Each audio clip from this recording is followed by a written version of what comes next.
Alright, my speech is going to be a refutation to Nicole's speech about cell phone usage.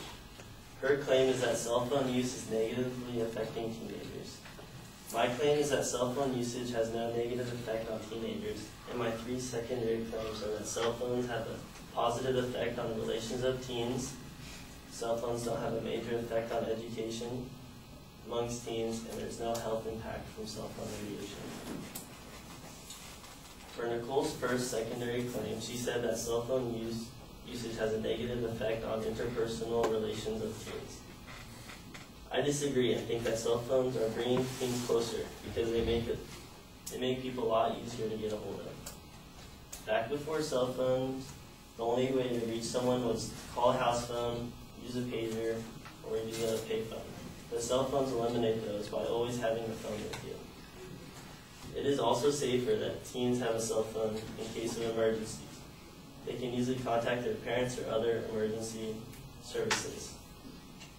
Some people think that cell phones affect people communicating face-to-face, but in actuality, cell phones make it easier to set up plans and dates to meet face-to-face.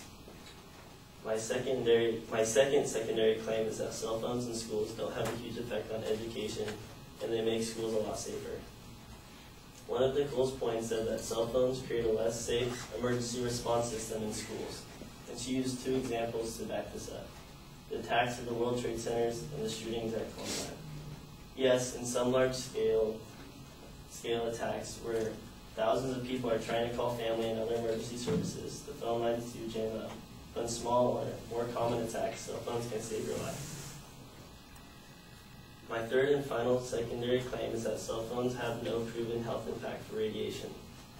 The National Cancer Institute stated, although there have been some concerns that radio frequency energy from cell phones held closely to the head may affect the brain and other tissues, to date there is no evidence from studies that show radio frequency energy from cell phones cause cancer. In conclusion, cell phone usage has no negative effect on teenagers in their interpersonal relationship, education, or health.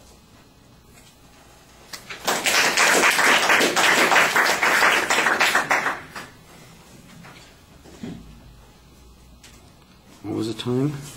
2:30.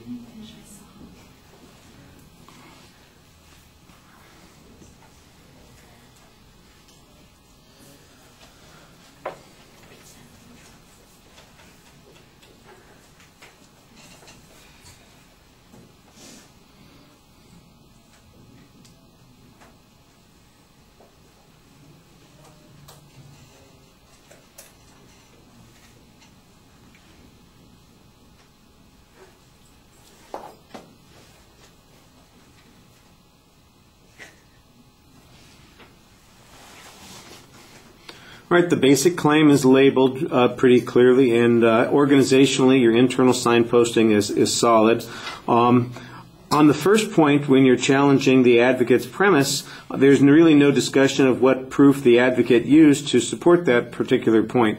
And then you simply state the obvious that, well, when people have cell phones, they can reach each other, and then they don't have to text, or they don't have to use a pager, they don't have to call the home phone. But we don't have any data that suggests that people are in better contact, friendships are extended, they are meeting more often.